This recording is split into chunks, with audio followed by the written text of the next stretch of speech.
Bonjour à tous et bienvenue sur Monaco Info. Voici sans plus tarder les titres qui seront développés dans cette édition.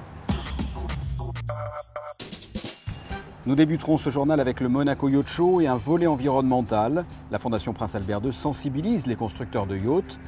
Nous suivrons la visite du général de brigade Christophe de Saint-Chamas. Cet homme est aux commandes de la Légion étrangère. Ce vendredi est dédié à la journée mondiale de lutte contre la maladie d'Alzheimer. Vous verrez dans ce journal la contribution des patients pour le bon déroulement de cette journée.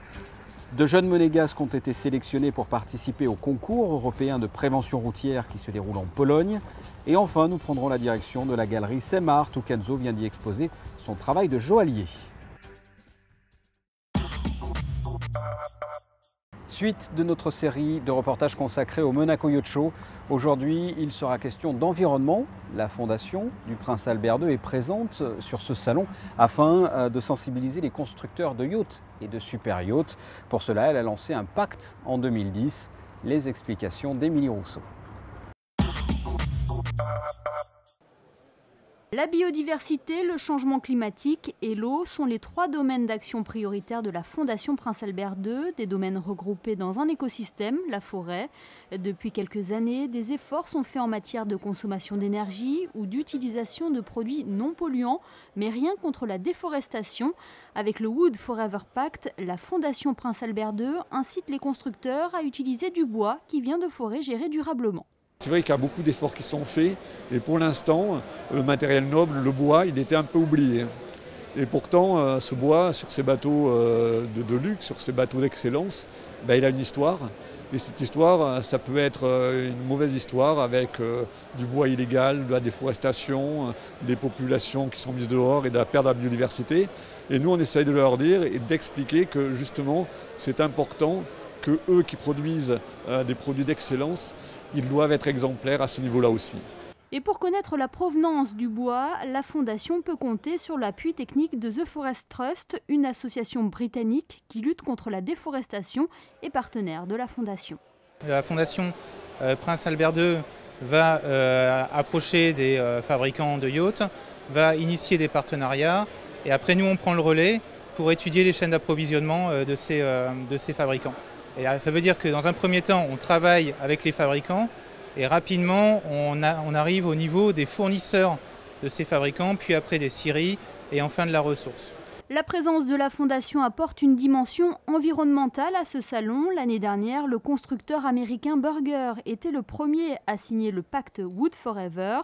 Cette année, c'est le premier constructeur européen, Viareggio, qui s'est engagé officiellement avec la Fondation. On quitte le Monaco Yacht Show pour suivre la visite de courtoisie du général de brigade à Christophe de Saint-Chamas. Ce général de brigade a pris le commandement de la Légion étrangère il y a tout juste un an. Sandrine Nègre et Serge Prémont ont suivi cette visite. C'est une visite de courtoisie qui a été effectuée ce 19 septembre en principauté par le général de brigade Christophe de Saint-Chamas, chargé du commandement de la Légion étrangère. La Légion avec qui la compagnie des Carabiniers du Prince entretient de cordiales relations depuis plusieurs années. Différents temps forts ont ponctué cette journée. Relève de la garde, bien sûr, visite du musée napoléonien et des appartements princiers. Un lieu symbolique pour les membres de la Légion étrangère puisque le portrait du prince Louis II y est exposé.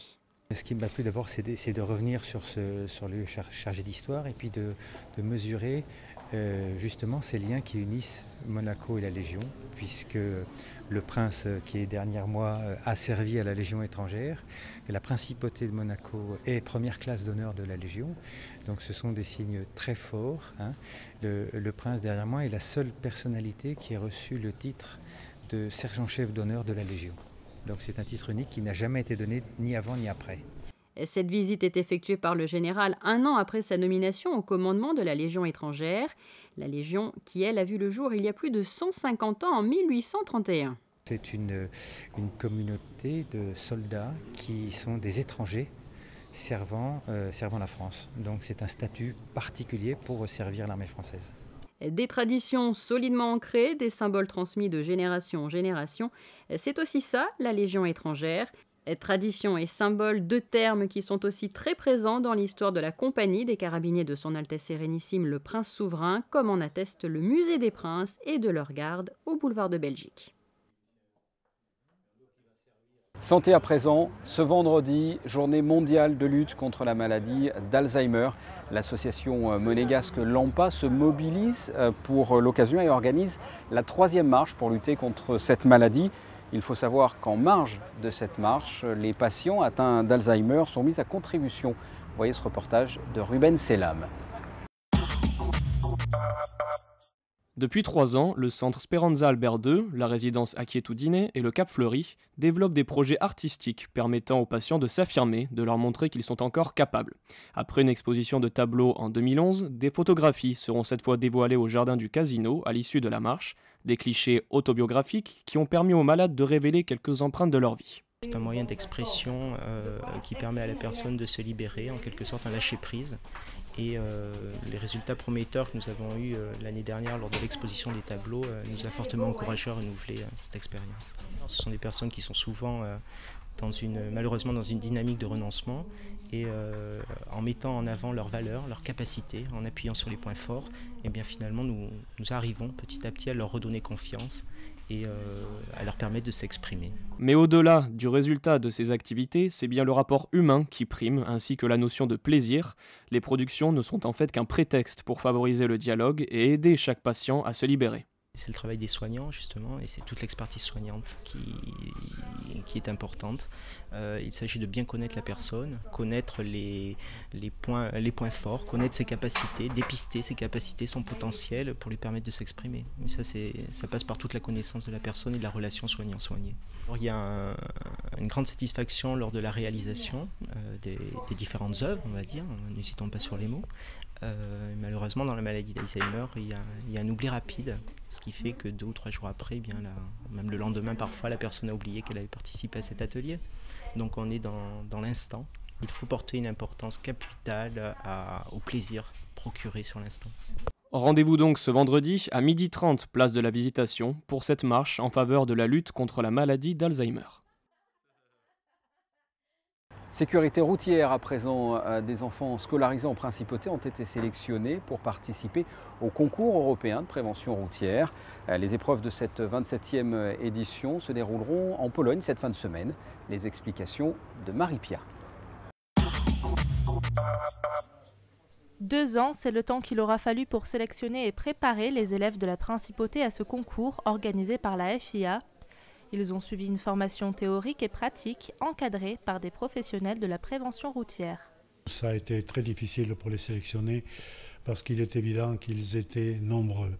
Or, il ne faut pas oublier que nous devons avoir impérativement 2 garçons et 2 filles parce que dans cette compétition, ce n'est pas une compétition individuelle. C'est une équipe qui est notée, donc il faut que ce soit, en plus de leur performance, il faut que ce soit des garçons et des filles qui se lient facilement, qui sont capables de former une équipe. Les 4 élèves, stressés, émus, mais surtout très heureux, se sentent définitivement prêts à affronter à vélo les 20 équipes participantes. Moi, franchement, ça va, je suis un peu stressée, mais je me dis que c'est pour un peu s'amuser en même temps, se faire plaisir, donc voilà. On est heureux parce que c'est bien quand même. Pour 12 ans, c'est quand même bien de participer déjà à un championnat d'Europe. Et moi, je trouve que c'est une très bonne opportunité parce que la Pologne, c'est pas tous les jours qu'on peut y aller, donc voilà. Les collégiens devront réaliser une dizaine d'épreuves pratiques et écrites sur le code de la route. On prend la direction de la galerie Semart à Monte-Carlo. Cette galerie présente un artiste de renom, Kenzo. Il vient d'exposer ses dernières œuvres en principauté. L'artiste a laissé la haute couture pour se lancer dans la haute joaillerie. Reportage de Léa Bélante.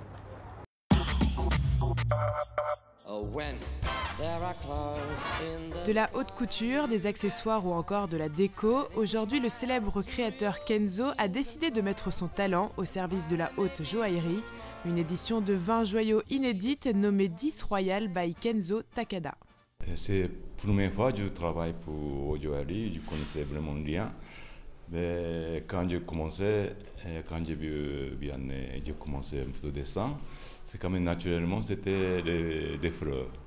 Et au début, j'ai commencé des fleurs, mais avec beaucoup de couleurs. Et en fait,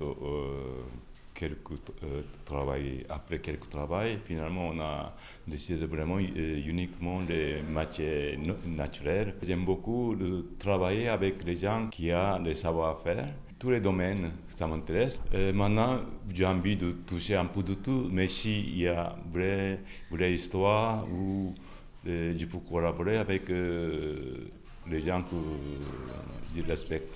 Pour créer ces bijoux uniques, Kenzo a travaillé en étroite collaboration avec l'atelier de haute joaillerie du 10 Royal, un atelier habitué à créer des bijoux de luxe avec des matériaux précieux. Cette collaboration s'est faite très naturellement. Kenzo a apporté une vision artistique avec je me permets, mais avec une méconnaissance des matières pour avoir jamais travaillé dans la joaillerie, et donc avec ce regard vraiment innovant, cette vision nouvelle. La collection de haute joaillerie signée Kenzo est exposée à la galerie Le Semart à Monaco jusqu'au 22 septembre. On reste dans la galerie Semart pour vous présenter une nouvelle exposition, une exposition essentiellement féminine avec 8 artistes iraniennes. Reportage. Des photographies, des peintures ou encore des miroirs sculptés minutieusement, c'est à l'initiative d'une jeune commissaire d'exposition, Nina Moadel, que des femmes iraniennes ont pu exposer leurs œuvres à Monaco. Après 2 voyages en Iran et de nombreuses visites dans des ateliers, elle a sélectionné 8 artistes influencés par la situation actuelle du pays. J'ai pris cette décision car il y a beaucoup d'actualités en ce moment en Iran. Malheureusement, la plupart sont très négatives. Je voulais donc montrer une image positive du pays en présentant seulement des artistes iraniennes, des femmes qui sont talentueuses et que je voulais mettre en lumière. C'est très enrichissant et j'adore cette idée.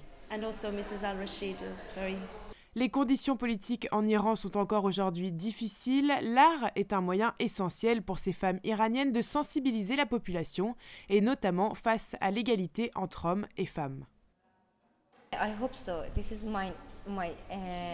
J'espère améliorer les conditions d'égalité entre hommes et femmes. Si je pouvais changer quelque chose, je le ferais. C'est mon premier objectif. Si ça arrive, effectivement, je serai très heureuse. Mais surtout, mon but n'est pas de faire une œuvre politique, mais une œuvre sociale et de présenter ça objectivement. L'exposition de l'art iranien par les femmes se déroule jusqu'au 20 décembre à la galerie du Semart de Monaco. Et on sort d'une galerie d'art pour regarder le ciel. Voici la météo. Et on commence par vendredi, dernier jour d'été. Bien une belle journée en perspective, un beau ciel bleu et des températures agréables. Il fera de 19 à 24 degrés. Samedi, premier jour d'automne donc, une belle journée également. Les nuages sont insignifiants, il fera de 20 à 25 degrés. Dimanche, le maintien d'un temps sec et assez ensoleillé. Malgré quelques nuages, les températures sont supérieures au normal, de 21 à 26 degrés. Et enfin lundi, une journée entre nuages et soleil avec une faible tendance orageuse. Les températures varieront entre 19 et 24 degrés. Ce journal est terminé, je vous remercie de l'avoir suivi. Je vous propose de suivre dans quelques instants un magazine découverte consacré à la commune voisine, Roquebrune-Cap-Martin. À très bientôt, au revoir.